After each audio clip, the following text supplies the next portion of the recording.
सलाम और उम्मीद करता हूँ आप सब ठीक होंगे। आज हम खुदा के कलाम में से सीखेंगे और बहुत ख़ास टॉपिक है, वो है वॉक विद गॉड, खुदा के साथ चलना। लेकिन इससे पहले मैं बताता चलूँ, मैं पास्टर नहीं हूँ और खुदा की खिदमत करता हूँ।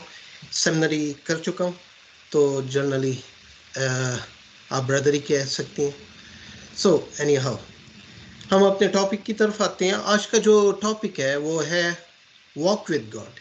क्या है खुदा के साथ चलना? क्या हम समझते हैं कि खुदा के साथ चलना आसान है, या खुदा के साथ चलने से हम बच जाते हैं और हमारे जो मुश्किलात हैं, हमारी जो मुसीबतें हैं, वो सब हल हो जाती हैं, सारी प्रॉब्लम्स दूर हो जाती हैं जब हम खुदा के साथ चलते हैं।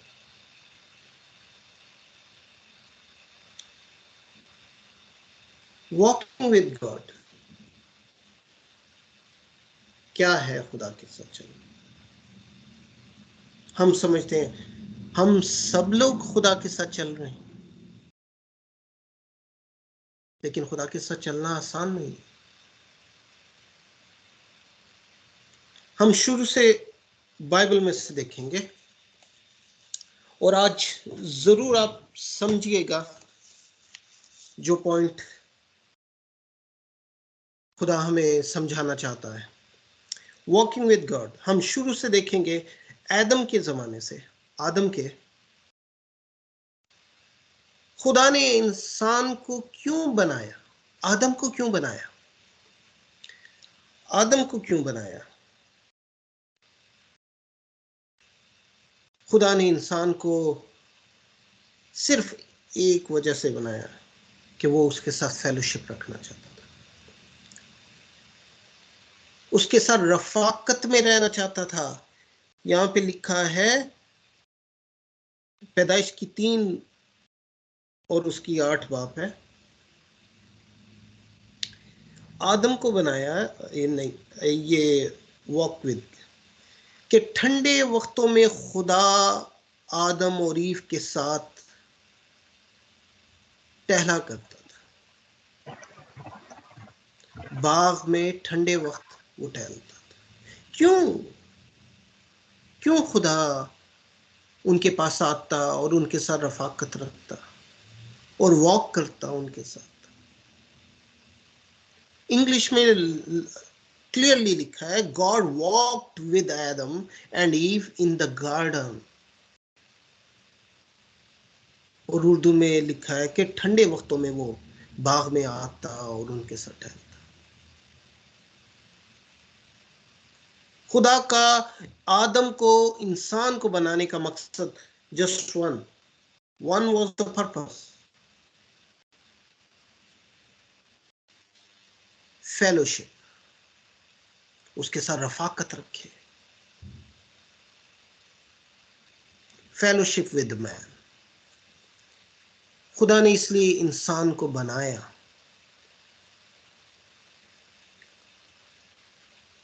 अब क्या मतलब है कि खुदावन के साथ चलने का मतलब क्या है?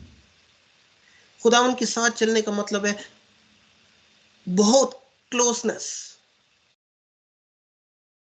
बहुत क्लोज होके हम खुदावन के साथ चलें।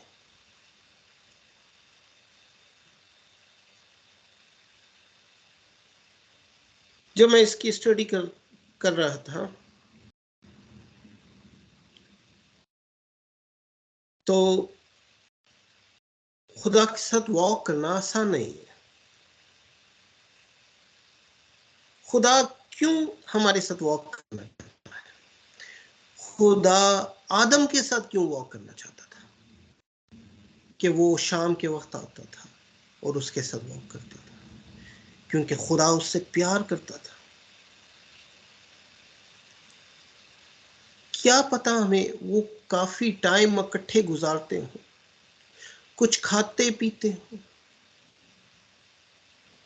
बाइबल इस चीज की नहीं बताती, लेकिन खुदा, सिर्फ हमें ये पता चलता है कि खुदा उनके साथ टहलता था। इसी तरह एक दिन फिर आया जब खुदा ने आदम को आवाज दी, ए आदम तू कहां है?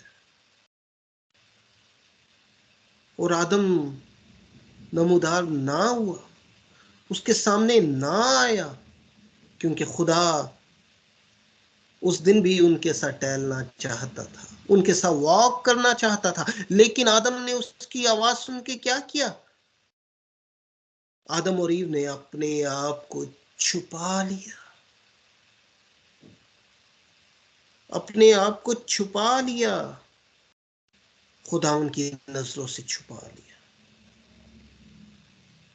खुदा की प्रेजेंस से अपने आप को छुपाया।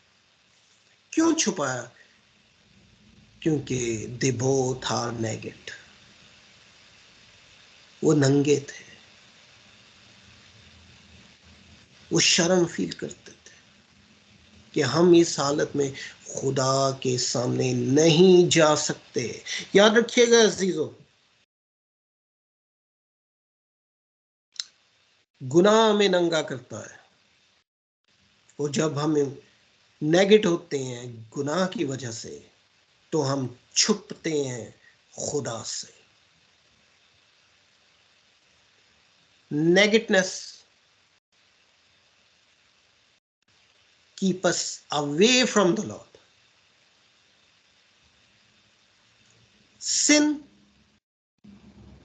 जो है वो हमें इस बात पे मजबूर कर देता है कि हम खुदा की कुर्बत से दूर हों, और जब दूर होंगे तो उसके साथ किस तरह वॉक कर सकते हैं, उसके साथ किस तरह चल सकते हैं? जिस तरह आदम को खुदा ने आवाज दी और वो छुप गया, क्योंकि वो उसने गुनाह किया, और गुनाह की वजह से वो खुदा की कुर्बत से दूर था, तो खुदा उसके साथ वॉक नहीं कर पाया। पूरी बाइबल में, याद रखिएगा, पूरी बाइबल में एक सेंटेंस मिलता है, और वो है अनूक के बारे में। पूरी बाइबल में एक सेंटेंस, सिर्फ एक, और वो लिखा है कि अनूक खुदा के साथ चलता था। अनूक खुदा के साथ चलता था कि खुदा को पसंद आया कि उसे उठा ले। मैं आपके साथ स्क्रीन शेयर करना चाहूंगा, just give me a second, ताकि आप लोग अगर हो सके तो। नहीं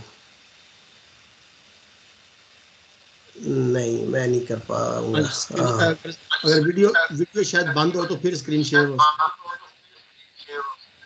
अच्छा ठीक है, चलें, छोड़ दे। अच्छा, मैं कुछ दिखाना चाहता था एक्चुअली, कुछ पिक्चर के हवाले से। सो एनी हाउ, खुदावन,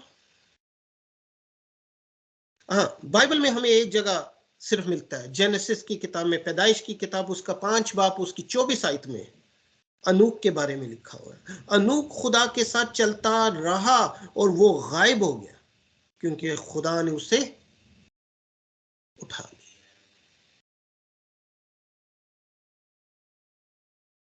Anouk walked with God and then he disappeared because God took him away. क्यों? याद रखिएगा, इस आदमी के बारे में, अनूक के बारे में हमें और कुछ नहीं पता चलता, इसकी कोई हिस्ट्री नहीं है, इसके बारे में बाइबल खामोश है। सिर्फ एक sentence, he walked with God and God took him, that's it। लेकिन इसी से मिलता जुलता बाइबल में हमें एक और पैगंबर के बारे में मिलता है, पूरी बाइबल में सिर्फ 2 लोग हैं जिनको खुदा ने जिंदा उठा लिया था, एक था अनूक और दूसरा एलिया नबी। लेकिन हमें अनूक की जिंदगी के बारे में कुछ नहीं पता चलता कि वो कैसा था, क्या करता था, किस तरह खुदा के साथ रफाकत रखता था, किस तरह वॉक करता था कि खुदा को इतना पसंद आया कि उसे वो जिंदा उठा ले। लेकिन हमें एलिया नबी के बारे में पता चलता है। एलिया नबी की पूरी स्टोरी लिखी है कि खुदा के साथ चलता था, बहुत से मोजज़ात वो करता खुदा के नाम से, और खुदा उसके साथ ऐसे था जैसे वो मुंह से बात निकालता और खुदा पूरी करता था। उसी टाइम, उसी घड़ी खुदा उसकी बात पूरी करता। हमें एलिया नबी का पता चलता है। एलिया नबी की जिंदगी के बारे में हम बाइबल में देख सकते हैं। और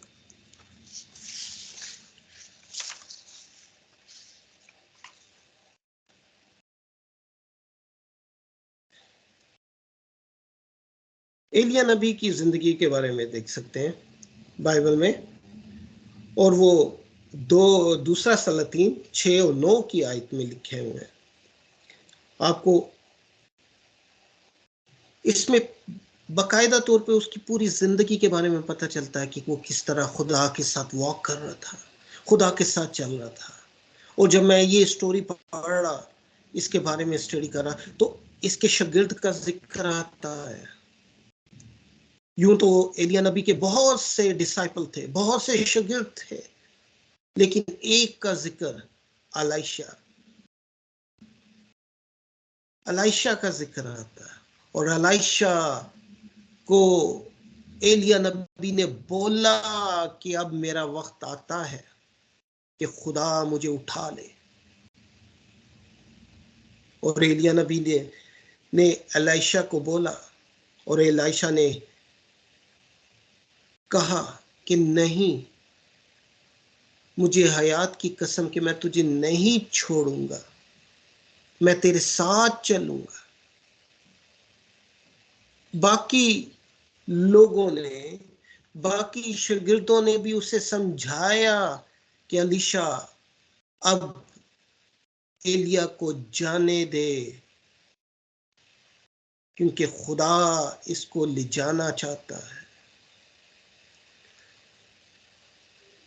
लेकिन पॉइंट ये है कि वो फिर भी लोगों के बताने के बावजूद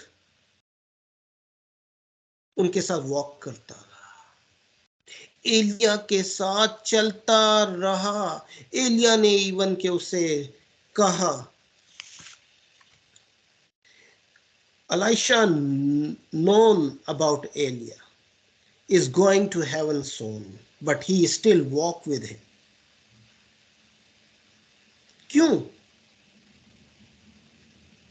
क्योंकि उससे पता था कि मैं इसके साथ चलता रहूंगा तो जो बरकत है वो मुझे मिल जाएगी।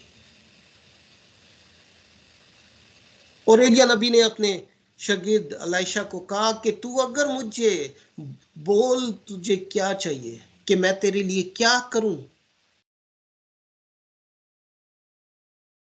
और मैं इस बात पे हैरान होता हूं, जो अलीशा ने कहा, मैं सरप्राइज्ड, क्यों कह ले, शॉक्ड। वो ये भी कह सकता था, खुदावन ए मास्टर, ए उस्ताद, जो तेरे पास है, जो तेरे पास नेमत है, वही मेरे पास होनी चाहिए। लेकिन उसने कहा, I need a double portion blessing. Double portion blessing उसने मांगी। और एलिया नबी ने कहा कि अगर तू मुझे ऊपर जाते देखेगा तो तेरे लिए वैसा ही हो। और उसने एलिया नबी को ऊपर जाते देखा, और बाइबल इस बात की गवाह है कि उसे डबल पोर्शन ब्लेसिंग मिली, क्योंकि एलिया नबी ने 14 मिरेकल्स किए अपनी जिंदगी में। लेकिन अलाइशा के बारे में दर्ज है बाइबल में कि उसने 28 मेरिकल किए, 28 मोजज़ात किए। ये डबल पोर्शन ब्लेसिंग। वो वॉक करता रहा आखिर तक अपने उस्ताद के साथ। वॉकिंग विद गॉड, हमने खुदा के साथ कैसे चलना है, हम वॉक किस तरह कर सकते हैं। मेरे साथ रहिएगा।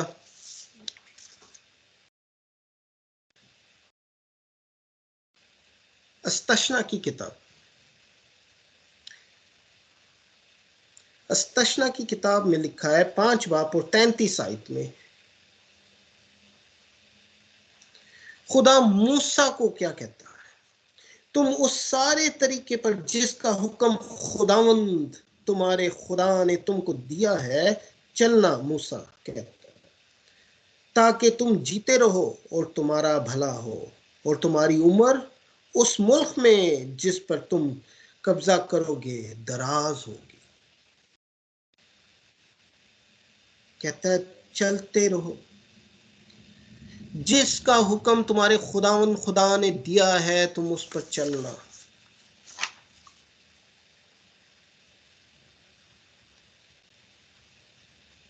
तुम उस सारे तरीके पर, कौन सा तरीका, जो खुदावंद खुदा ने बताया। कहता है जिसका हुक्म खुदावंद तुम्हारे खुदा ने तुमको दिया है चलना, चलना, वॉक करना, वॉक करना उसके साथ, ताकि तुम जीते रहो और तुम्हारा भला हो और तुम्हारी उम्र उस मुल्क में जिस पर तुम कब्जा करो दराज हो।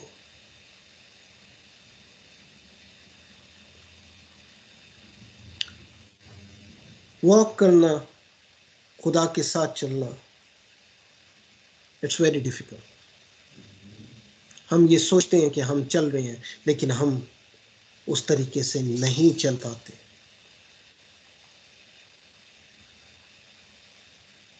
आपने कभी किसी एक बूढ़ी औरत को देखा होगा, कभी एक बूढ़ी औरत को वॉक करते देखा होगा सुबह के टाइम, जो रोजाना सुबह वॉक करने जाती है।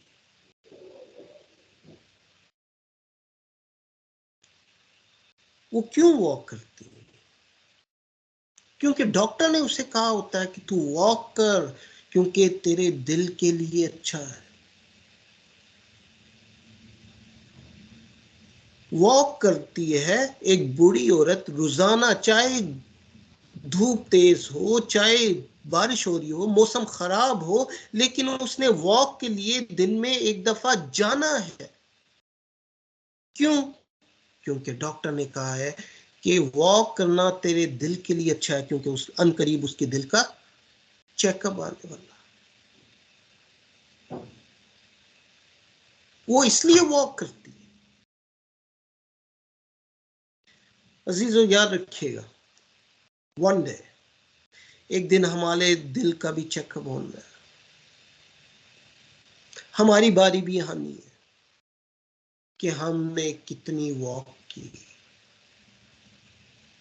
लेकिन हमारा चेकअप डॉक्टर के पास नहीं, डॉक्टरों के डॉक्टर के पास होगा। उस दिन वो देखेगा कि हमने कितनी वॉक की खुदा के साथ। जिस तरह एक बूढ़ी औरत एवरीडे वॉक करती है, क्योंकि उसका दिल का चेकअप होने वाला है, और वो उस डर से कि चेकअप का रिपोर्ट अच्छी आए, वो एवरी डे वॉक करते हैं। इमेजिन करें कि कोई बहुत आपका करीबी फ्रेंड आपके साथ वॉक करता है, आप समुंदर साइड पे जाते हैं वॉक करते हुए, लाफ करते हैं, हंसते हैं, खेलते हैं, एक दूसरे से शेयरिंग करते हैं, हर चीज आपको अच्छी लगती है, ब्यूटीफुल लगती है, करीब आपके इर्द गिर्द आपको अच्छा लगता है। ये पिक्चर का एक रुख, एक साइड है। अब इसी तरह आप वॉक करते हैं जो आपको बहुत पसंद है, आपके दिल के बहुत करीब है, आप उसके साथ साहिल पे जाते हैं, आप बहुत खुश हैं क्योंकि आप उसके साथ हैं। लेकिन उस दौरान अगर वो अपनी अटेंशन आपसे डाइवर्ट करके मोबाइल पे लगा दे, मोबाइल वॉच करे या कुछ और चीज पे अटेंशन कर दे, तो आपको बुरा लगेगा, मुझे बुरा लगेगा, हम सबको बुरा लगेगा। Same thing God's want from us. अगर हम उसके साथ वॉक कर रहे हैं तो हमारी तवज्जो, हमारा फोकस खुदावन की तरफ होना चाहिए। अगर हम भटकते हैं, डिस्ट्रैक्ट होते हैं, तो इसी तरह खुदावन को भी बुरा लगता है, जिस तरह हमारे साथी को बुरा लगता है। मैं कुछ आयत आपके सामने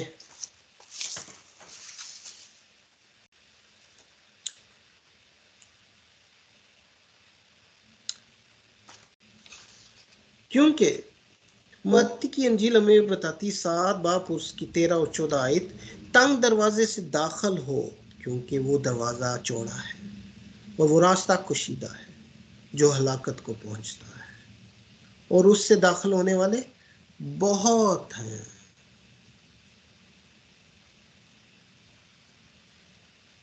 तंग दरवाजे से दाखिल,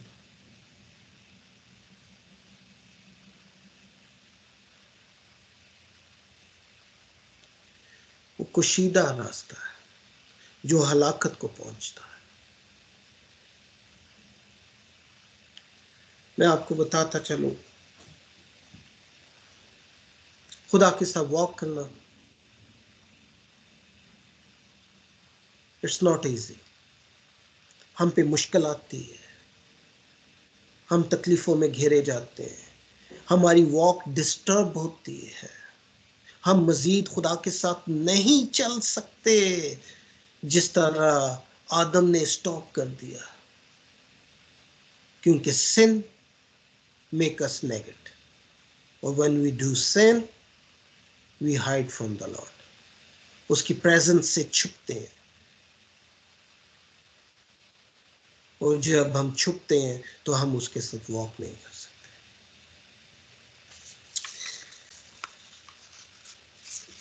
मैं एक हवाला देना चाहूंगा,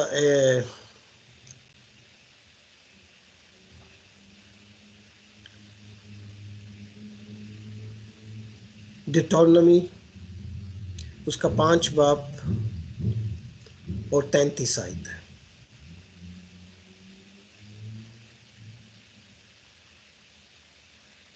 जब मूसा, मैं इसको बाकायदा पढ़ दूं उर्दू में, एक्चुअली मेरे पास खरूज की किताब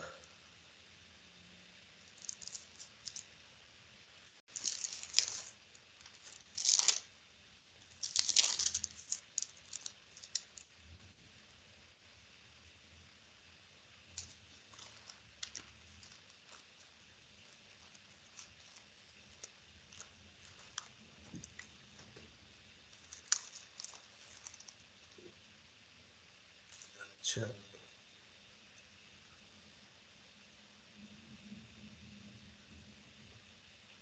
हाँ, अगर किसी का निकल आया डिटोनॉमी 5:33, तो आप में से कोई भी पढ़ सकता है।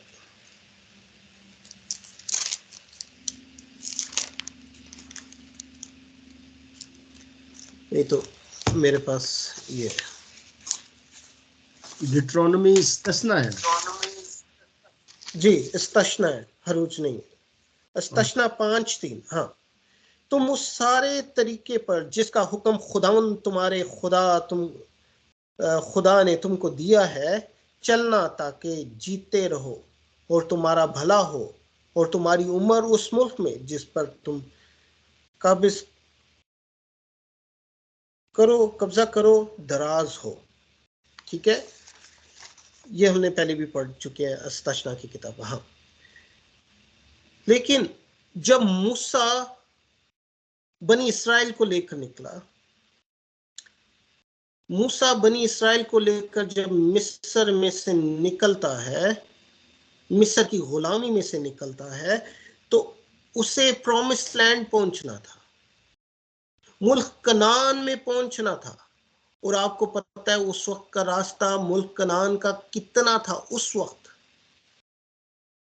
उस वक्त का रास्ता स्कॉलर्स के मुताबिक सिर्फ 10 दिन का था।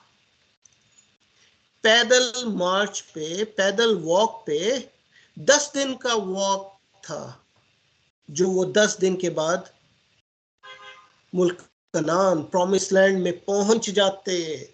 लेकिन वो 10 दिन का सफर 40 साल पर चला गया। 40 साल तक वो सैरा में भटकते रहे। क्यों? बिकॉज, क्योंकि वो खुदा के साथ वफादारी के साथ नहीं चल रहे। बाइबल में लिखा है कि खुदा उन्हें ले जाना चाहता था सीधे रास्ते से, लेकिन खुदा उन्हें बहरे कुलजम की तरफ से लेकर आया कि ये वापस ना मुड़ने पाए। और हमें अस्तशना की किताब में मोसेस की और बनी इसराइल कौम की पूरी स्टोरी का पता चलता है कि वो किस तरह बार बार नाफरमानी करते, बार बार उनके खुदा के साथ ना चलते और खुदा से बुड़बुड़ाते थे। खुदा के साथ ना चलने की वजह से, मैंने इसीलिए ये आयत दोबारा पढ़ी थी कि ये आयत उससे पहले, सफर से पहले खुदा ने उन्हें दी थी। उनसे कलाम किया था कि तुम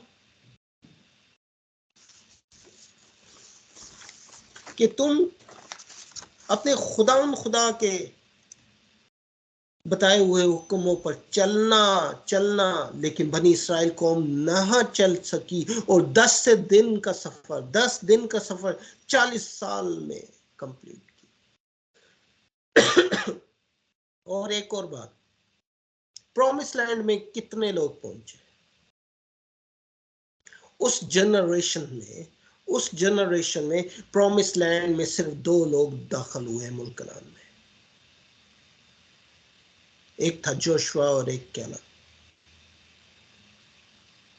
उस जनरेशन के तमाम लोग मर चुके थे। बाइबल इस बात की गवाह है कि सिर्फ 2 लोग मुल्क कनान या प्रॉमिस लैंड में दाखिल हुए। वॉक विद गॉड, खुदा के साथ चलने का ये है। अगर वो खुदा के साथ साथ चलते, जिस तरह खुदा उनके साथ चलता था और आग के सतून और बादल के साए की तरह उन पे साया करता और आग के सतून की तरह उन्हें रात को रोशनी पहुंचाता था, अगर वो भी खुदा उनके साथ वॉक करते, साथ साथ चलते, तो वो 10 दिन का सफर ही होता। और अब तो शायद कुछ ही घंटों में है, लेकिन उस टाइम पैदल बाय वॉक 10 दिन का सफर, जो 40 साल तक वो भटकते रहे सहरा में। अजीजों, आज भी हम में से बहुत से लोग हैं, हम अभी तक अपनी मंजिल की तलाश में हैं और हम भटकते हैं, हम भटके हुए हैं और हमें मंजिल नहीं मिल रही। क्यों? क्योंकि हम खुदा के साथ वॉक नहीं कर रहे।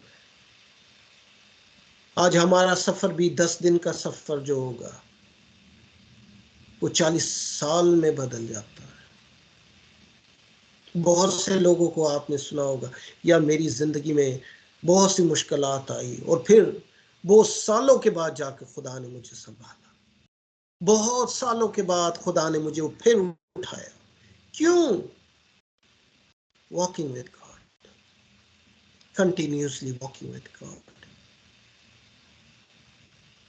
तो वो जो बहुत साल होते हैं वो 10 दिन में चेंज हो जाते हैं।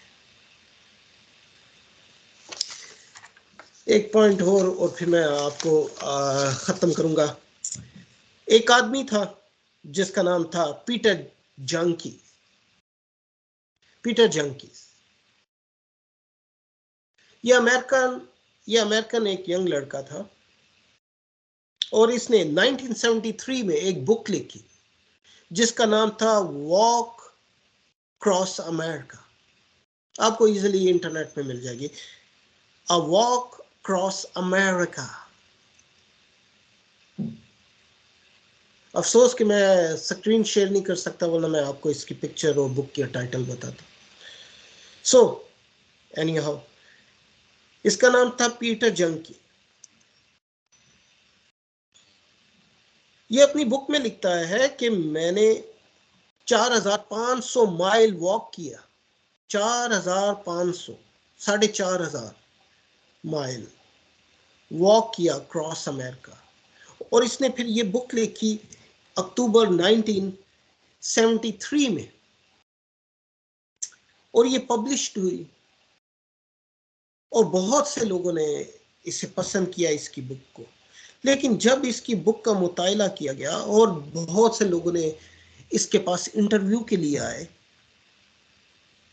पीटर जंकिन के पास,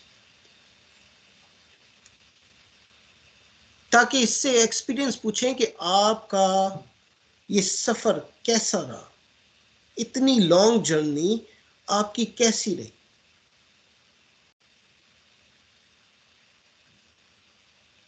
और ये इसकी कोई जर्नी कोई छोटी नहीं थी। ये जब इस सफर पे निकला, अपने साथ अपने डॉग को लेकर निकला जो इसका वफादार कुत्ता था। ये अपनी बुक में लिखता है कि ये उस वक्त खुदा को कबूल नहीं करता था, खुदावन में नहीं था। रास्ते में ही इसने इस जर्नी में खुदावन को एक्सेप्ट किया।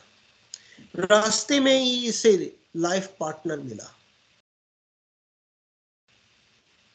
और ये जो टोटल सफर था इसका across America, walk cross America, ये 2 इयर्स का था, 2 साल का। तो जब पीटर जंकी से लोग आंसर क्वेश्चन कर रहे थे, रिपोर्टर, तो वो इसका एक्सपीरियंस पूछ रहे थे कि आपको वॉक करते हुए क्या मुश्किलात आई।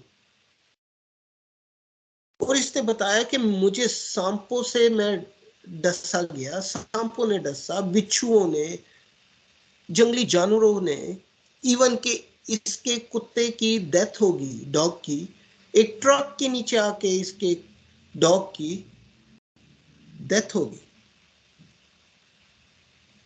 और वो मर गया। उसका नाम था कॉपर। उसने अपने डॉग का नाम रखा था कॉपर।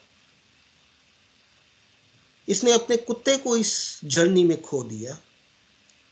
इसने बहुत सी मुश्किलात, बारिश, तकलीफ, बारिशों में, सर्दी में, बर्फ में 2 साल कंटिन्यू वॉक करता रहा। इसने अपना एक्सपीरियंस बताया कि मैं कितनी मुश्किल में था जब मैं वॉक करता था। किसी ने इससे पूछा कि सबसे ज्यादा मुश्किल कब आती थी आपको वॉक करने में? कौन सी ऐसी मुश्किल थी जो आपकी वॉक को आपको रोक देती थी मजीद चलने से? और इसने, पीटर जंकी ने कहा कि जब रेत के जरे,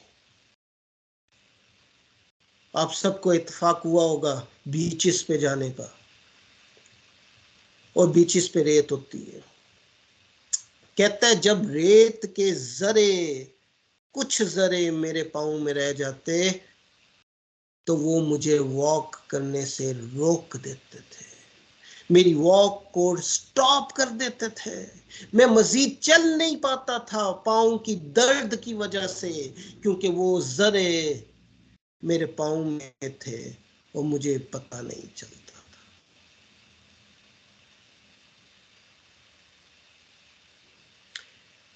बहुत से जरे, बहुत सी रुकावटें आज भी हमारे पाँव में हैं, लेकिन हमें पता नहीं है।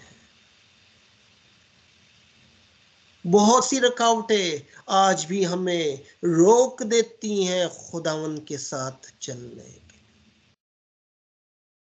जिस तरह पीटर जानकी को रोक देते थे वॉक करते वक्त, पाँव में जरा सा भी छोटे से छोटा जरा रेत का रह जाए तो वो छाला बन जाता है और हम वॉक नहीं कर सकते। ये पर्सनल एक्सपीरियंस है, आपको भी हुआ होगा। हम रेत के जरे के साथ पाँव में रह जाए तो हम वॉक नहीं कर सकते जब तक हम उसे अच्छी तरह वॉश ना कर लें, अच्छी तरह धो ना दें। इसीलिए यीशु ने कहा, जब यीशु आया तो उसने कहा कि मेरे पास आओ, मैं पाँव धोऊं तुम्हारे। यीशु ने पाँव धोए। उसका शागिर्द कहता है मेरा सर भी धो दे। उसने कहा नहीं। पाँव धोए यीशु ने, पाँव साफ किए ताकि वॉक करने में आसानी।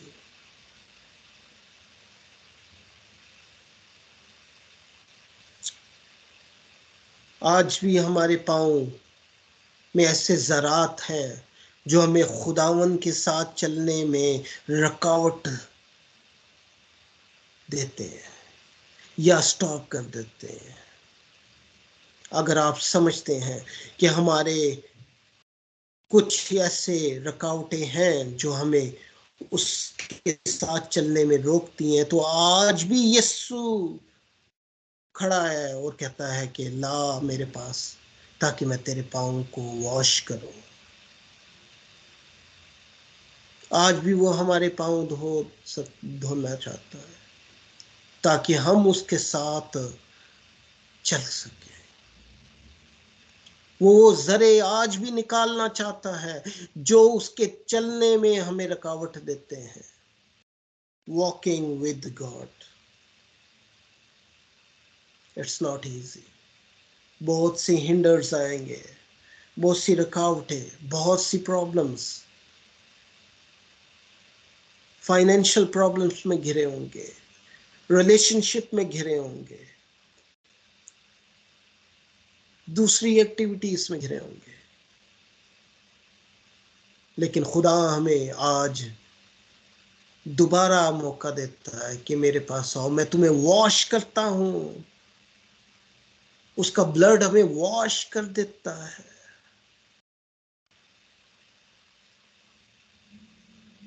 वो दोबारा हमें एक बारी फिर खड़ा कर देता है ताकि हम उसके साथ चल सके। खुदावन इस कलाम की बदौलत, इस कलाम के वसीले से आपको बरकत दे। God bless you. Thank you very much.